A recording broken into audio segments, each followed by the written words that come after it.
Vice President Kamala Harris leads list of contenders for spots on the Democratic ticket. President Joe Biden's decision to step down as the Democratic Party's presumptive nominee for president has opened the door for other possible candidates. The Associated Press national headlines from ABC News catch up on the developing stories making headlines. The Associated Press President Joe Biden's decision to step down as the Democratic Party's nominee for president opens the door for other contenders to become the Democratic nominee in November.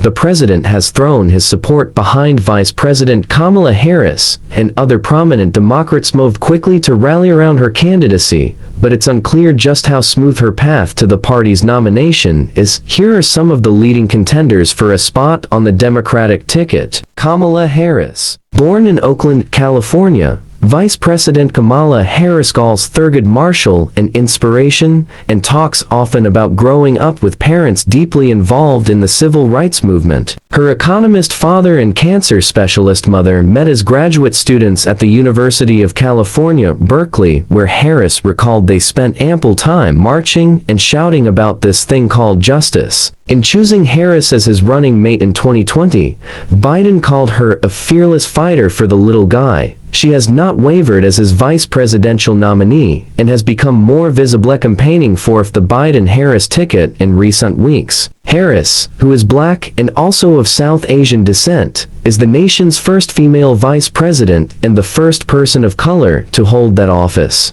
A graduate of Howard University, she also is the first person from a historically black college or university to hold the office of either president or vice president. Harris won her seat in the U.S. Senate in 2016 after twice being elected California Attorney General. As a Senate candidate, she stressed her fights with big banks during the mortgage crisis, for-profit colleges that were financially exploiting students, and environmental wrongdoers. She's talked for years about recidivism and criminal justice reform, and pushed for a different approach to nonviolent crimes that emphasizes rehabilitation instead of severe, one-size-fits-all punishment.